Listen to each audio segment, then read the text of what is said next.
Shalom. I want to start off by giving all glory, praises, and honor to Yahweh, Bahashem Yahweh Shai, Bahashem Akakwadash. Double honors to the apostles and elders of Great Millstone, and salutations to the brothers teaching this truth and sincerity, and shalom to the hopeful elect, and one third, and the sincere listeners.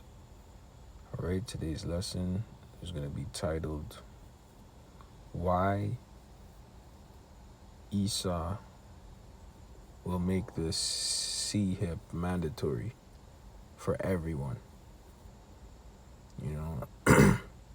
And it's, this kind of long, might change it in the title, whatever, no big deal. But the main point is why he's going to make it mandatory for everyone, right?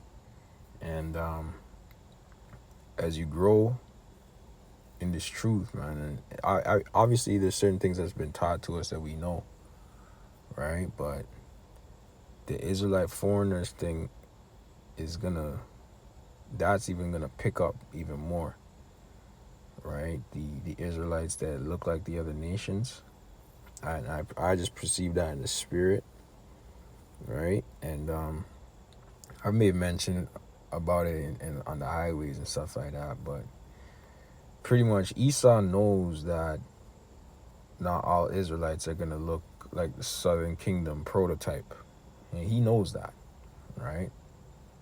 And then you have a whole bunch, and then you have the Northern Kingdom, and they already have their unique look as well, right? But then when you scatter all the 12 tribes throughout the four corners of the earth, and they mix and mingle with these other nations, ultimately they start to look like these other nations. You know what I mean? And from that point, that's when you have to rely on the spirit to decipher if you're an Israelite or not. And ultimately that's up to the Most High, but the Most High has given us enough spiritual discernment, a low form of spiritual power for us to pretty much make a concrete decision on who an Israelite is. All right. Prime example, if you look like the other nations, but you're drawn to this word, right? And you're not getting caught up on what do you call it, stumbling blocks, and you're growing in this thing, and you may look like another nation, then 9 times out of 10, because we're not perfect, you know what I mean, but I could say confidently 9 times out of 10 you're an Israelite. So that's 90%. I'm 90% sure. The other 10% has to come from you. You got to know you're that other 10%. I screw me anyway. I'm not to say I'm a nobody, but it's not up to me if you're an Israelite or not. It's up to the Most High, ultimately. I'm just putting that out there, you can't fake the spirit of an Israelite, right? So it's either you believe in this and you do this or not, right? But going back to my point, Esau is not a spiritual man, but he knows that Jake looks like everybody now. Israelites come in all forms.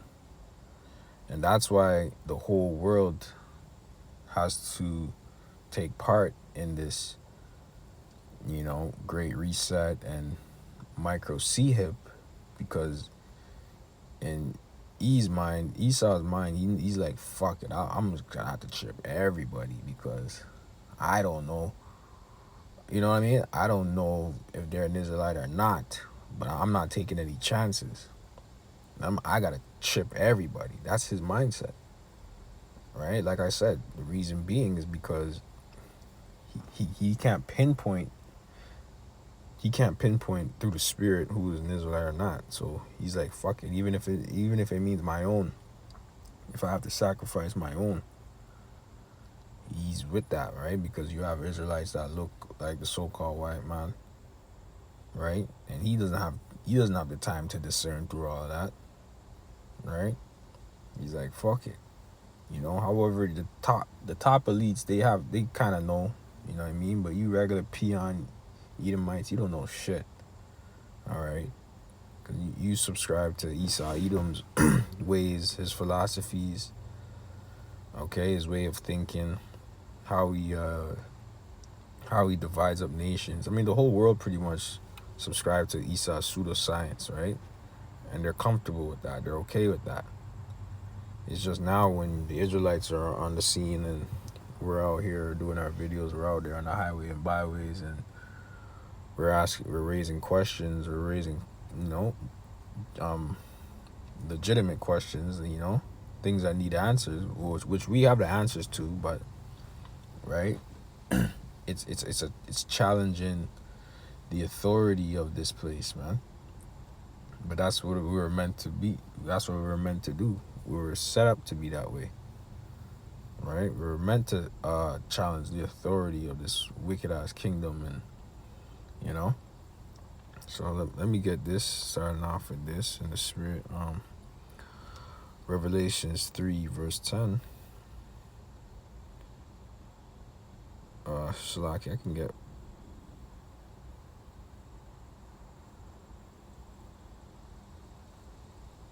We can get, yeah, let's just start at 10. Revelation 3 and 10.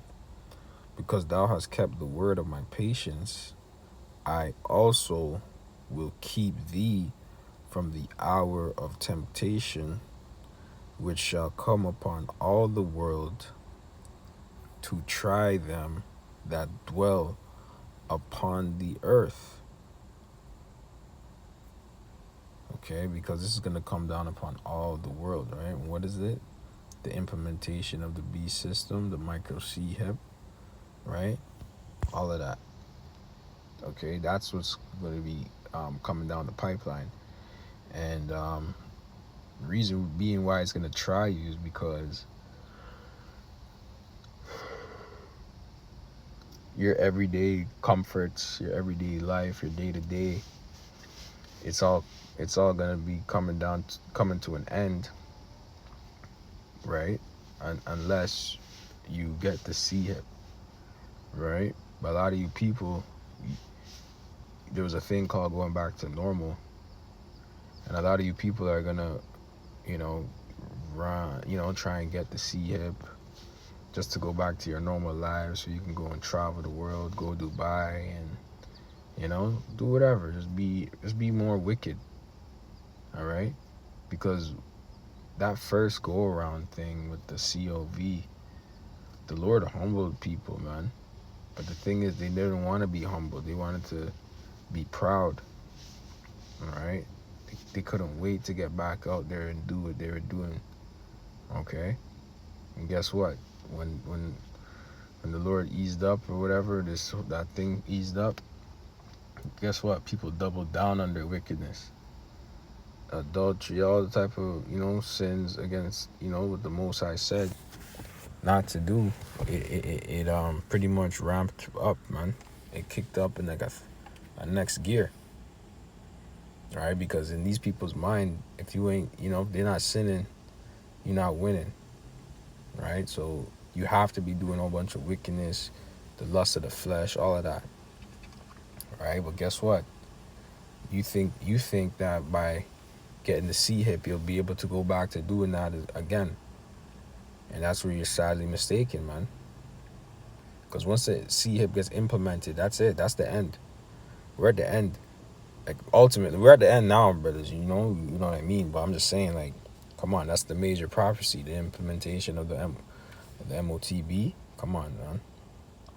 You know, we know that's the end. All right? And the Lord's not going to drag on the times with the C-hip being implemented either, man. There ain't going to be no years. We got years left, and, you know. I mean, if it is, it is, right? But I don't perceive that in the spirit. You know what I mean? But guess what? That's why the Lord said he's going to be with us, because thou hast kept the word of my patience, right? Because we're supposed to, us the elect, the hopeful elect, we're supposed to be doing what the Lord asks and is required of us, right? So in those times, we're not supposed to be shaken up, right? Because guess what? You might have bills you got to pay, quote unquote, or you might rent a spot, or you might have a mortgage to your home, and a mortgage is just like rent anyways. You're just renting. A lot of you people thinking that you own shit. You don't own nothing. Right? You got a mortgage, you're just paying rent. You're paying another form of rent. It's just called mortgage. All right? It's a fancy way of saying I'm renting. You know? Get the hell out of here. You know, but a lot of you people, you know, you make you take pride in necessities. You know, you're supposed to have a place to live. Like, nothing to take pride in about. There's nothing. Oh, I paid 1.5 million for this house, and shut the fuck up. Oh, my equity and all this crap. You know, that shit don't mean shit, man. Right? You're supposed to have a place to live at the end of the day. You know, somewhere to lay your head. You know, basic human need, whatever necessity, right? You need a place. You need to travel. Well, all that stuff is coming to an end if you don't have your MOTB, right? And so if you don't have the spirit of Yahweh Shem Shai with you in those times, then you're gonna get caught out there, right? You're actually gonna succumb to the MOTB and take it, right? Now I pray that I don't take it. I pray that the elect don't take it, which the elect won't. I pray I'm of the elect, so I pray brothers I know don't take it. You see what I'm saying? That's the type of prayers we gotta have, man. We gotta be praying for our brothers as well, brothers on the side, brothers that we're on the front lines with, right? Because that's what a true brother wants. Our true brother wants what's best for his brother, you know? A brother that he's on the front lines with, man, you know? Anyways, let's get Revelations 13, since we're on the topic of that right now.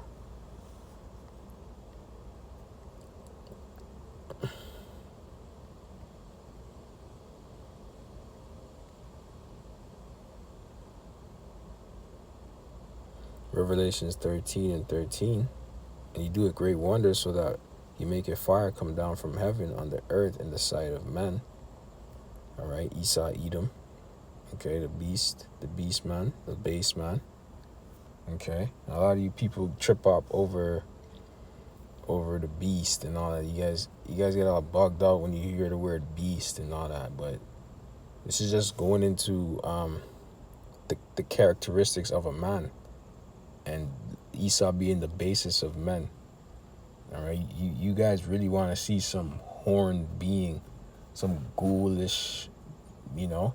This is just going into the characteristics of this devil, his low vibrational ways, all right? The laws that he implemented, they were beast-like. You see what I'm saying? So why it's just a way of pretty much, you know, characterizing this man. He's a beast, you know? Going back to when he was living in the caves, all right? Job talked about it. You know what I mean? That's the characteristics of this devil. Okay. And we can get the word as well. Like, I mean, not the. All right, let me get the word beast here.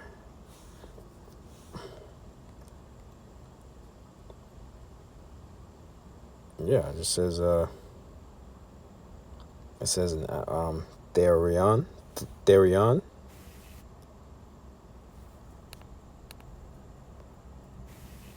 Strong's G 2342. Therion. Right. It says an animal, a wild beast, metav, a brutal, bestial man, savage, ferocious. That's it, man. Okay, so let's not get all fanatical over the simple words, but a lot of you people, you watch a lot of cartoons and, you know, a lot of mythological shit. That shit ain't got nothing to do with nothing, but because you seen it in TV and, you know, you're putting pictures and stuff in your mind and images in your mind, you're bugging out. So you're thinking it's some real ghoulish, you know, beast. Okay? And that's not the case. Okay? It's not the case, man. Else the Lord would have said that already. But the thing is, the Lord had to speak in code. All right, he had John the Revelator speaking in code because it wasn't meant for everybody to get this. It wasn't meant for everybody to get the breakdown. Okay, because even in the code, right, I just had to decipher the code about what the beast meant, and I had to go into another language to get the true understanding and the meaning. All right, so that's only given to the men of the Lord to get that proper understanding. Okay, to go into things and get that true, deep understanding, right? And that takes time. It takes the spirit, obviously, but spirit quickening. So we ain't got a lot of time anyways. So we just gotta be up on point. We gotta be on game. You know what I mean? Let me get back into the point though. Revelations 13 and 13. And he doeth great wonders, so that he maketh fire come down from heaven on the earth in the sight of men, and deceiveth them that dwell on the earth by the means of those miracles which he had power to do in the sight of the beast, saying to them that dwell on the earth, that they should make an image to the beast, which had the wound by a sword and did live. Okay, this is talking about the new Roman Empire.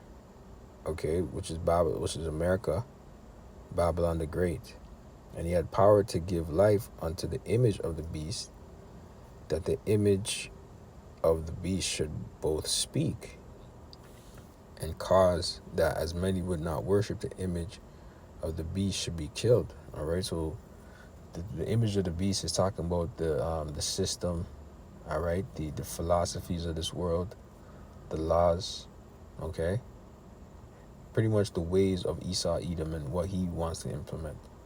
So if you're not gonna be if you're not gonna be in this beastly form, you're not gonna be sinning. If you're not gonna be transgressing the laws, going against the Most High God, right? Then you're gonna be put to death.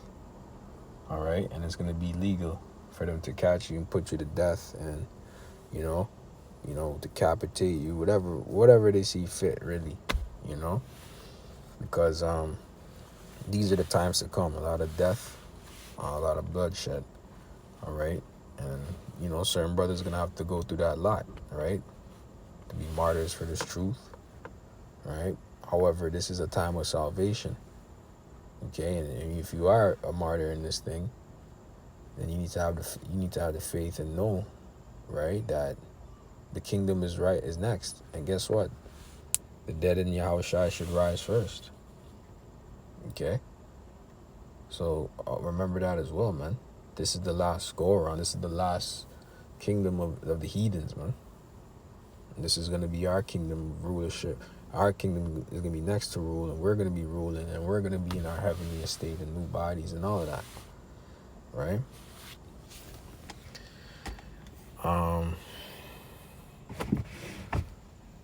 Revelation 13 and 15, have power to give life unto the beast and the image of the beast, and the beast should both speak, and cause as many would not worship the image of the beast should be killed, and he caused it all, both small and great, right? All people, both small and great, rich and poor, free and bond, to receive a mark in their right hand or in their forehead, right? The right hand being their dominant hand. It don't matter what hand, really. Okay, it could be your left hand, don't matter. But yeah, your whatever your dominant hand is. Okay,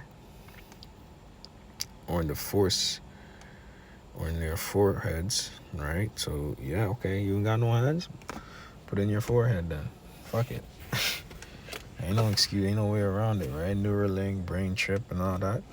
All these things are being implemented down the pipeline, man. And Elon Musk, you ain't fooling nobody, bro. Honestly, bro, you're agent puppeteer, man. Okay. You're actually, what you're doing, you're setting people up. You're setting that snare for people because you allowed X to be this place where you can say whatever you want, free speech or whatever, but that's your job. You want people to be, you want people to be pretty much put all their thoughts and their mind and their heart on X, but you're leading them into a snare because eventually they're going to be, whatever they're doing, whatever they think, whatever their views are, they're going to be tried for it. They're going to be charged for it. And you know that. Okay, because we're coming to a point where you're not gonna have no freedom of speech for real. Okay, there was a meme, or not even a meme, but I think it was Idi Amin, that African. I forget what he was. I think he was a prime minister, or president. I forget from where again, but it was a quote. It said, um, "Everyone can have freedom of speech, but I can't promise freedom after speech." That's what he said. You see what I'm saying? So it's like, yeah, that's really what's gonna coming down the pipeline. Okay, a lot of you people that you love Elon Musk and whatever, you have all this. You can say whatever you want. You can say f nners and f the immigrants or whatever. You have all these views, and you know, if you ain't white, you ain't right. Whatever the case may be. Really, this is for you. Twitter is being used for the far right and far left. It's used for both, but both of you people are gonna get screwed over anyways. Okay, really, the elites, they don't even want you. Really, they don't want you to be far left or far right. They just want you to be soulless. They don't want you to have no soul. They just want to put a fucking. What do they want to put? They want to put one of them stupid ass Apple Vision Google goggles on your head, and you just stay there in a dream state. That's really what they want. Like in friggin' Matrix, they just want you to be a battery cell. That's it. They really don't even want you to be in this mind state of having an opinion and shit. All of that was meant to bring forth confusion, which we're living in right now. But if they at least really want it, you know what I mean? Really, their plan is to have you just be useless. You're gonna be taken over by AI anyways, robots anyways. They want you to be like a robot, like just no soul. That's really what everything is coming down to, down the pipeline. You know what I mean? Verse 17. And that no man might buy or sell save he that had the mark or the name of the beast or the number of his name. Okay? So you can't buy and sell. That's your necessities right there. That's your lifeline, right?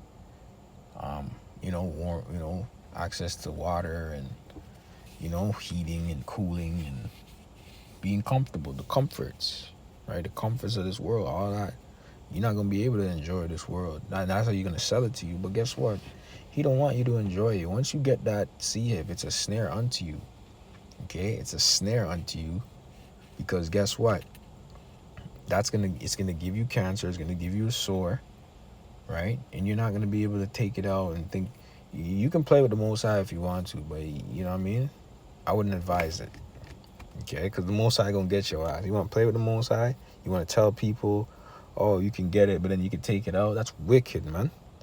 A lot of you guys that are saying that, or you guys denying the C-hip, you took the bag, man. I don't care. A blind man can see, man. You niggas took the bag, bro. You ain't fooling nobody, bro. Real shit. No, man. Simple and plain.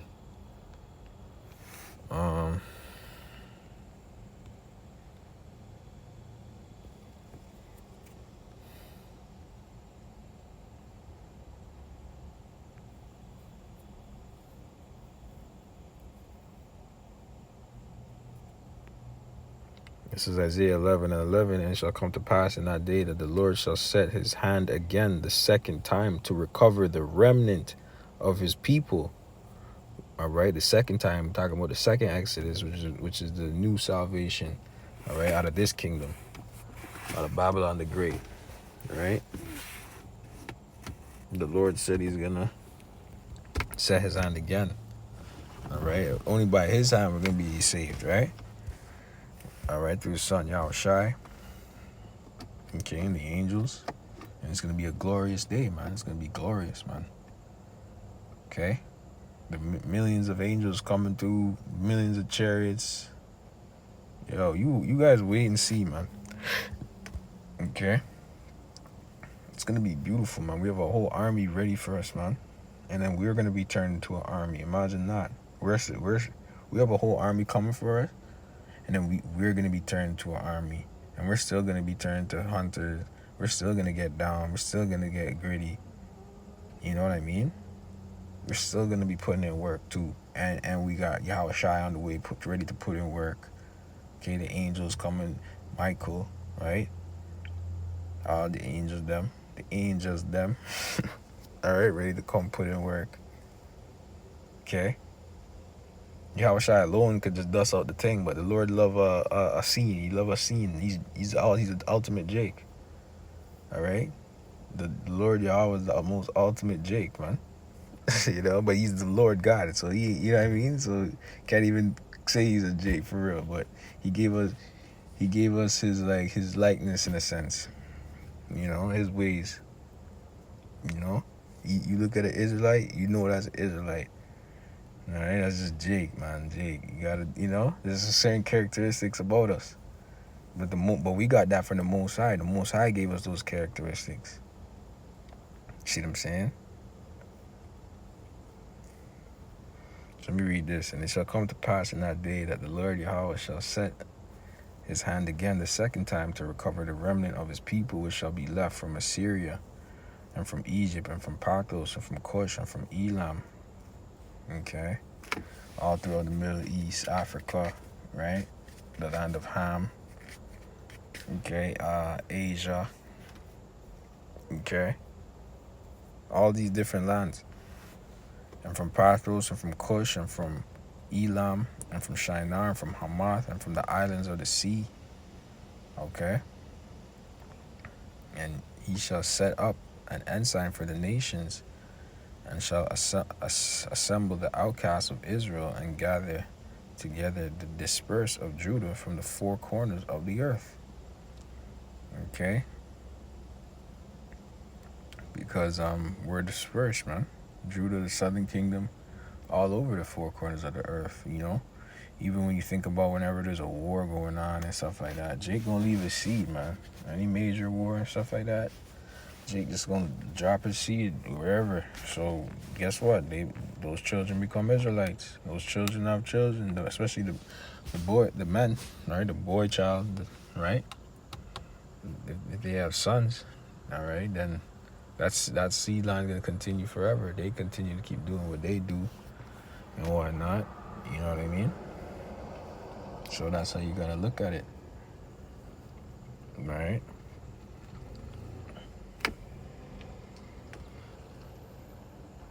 So yeah, and that's what I mean. Wherever we're gonna be delivered, those Israelites are gonna be looking like the other nations. Okay, one day we had a guy come up from land of Cush, but he came up in a humble, respectful manner, right? And basically, I told him, the so-called blacks or the Israelites are a different race from the Cushites, which was he came from. I think he was Ethiopian. But we told them our people are scattered among the Ethiopians, so they might look like Ethiopians, but they're really Israelites. All right, so and I told them basically there's a possibility that you could be an Israelite, right? Because I'm not, we're not in the business of denying people of this truth. All right, we try the spirit. We can get that. Try the spirit. That's what we do, right? You come up in the right. 1 John 4:1, beloved, believe not every spirit, but try the spirits, whether they are of Yahweh, because many false prophets are gone out into the world. But really, in this case, we're just trying the spirit to see if they're Israelites or not, and we can sup with them, we can build with them, and teach this word unto them, basically, that they'll get the proper understanding. And we're not here to deny a sincere listener from getting the proper understanding. You see what I'm saying? So on the outside, you might look like a heathen, but it's really about your inward, okay? And in the kingdom, the Lord's going to restore all that. You're going to look like an Israelite. You're going to look like a prototype Israelite. And I perceive this in the spirit as well, that when we have our concubines of the other nations and we have children with them, our children are still going to come out looking like Israelites. You know what I mean? They're not going to get that heathen look. All right, our gene, our seed, our DNA is going to be strong enough to overpower all that. that curse that the Most High set upon our people to look like the other nations, right? But really and truly, you want to look like an Israelite. You don't want to look like the other nations. You know what I mean? But that's all the Lord to decide, anyways. But that was pretty much the point. I was, just wanted to bring that out in the spirit. You know what I mean? And Lord, will you're edified. I'm gonna say shalom until the next one.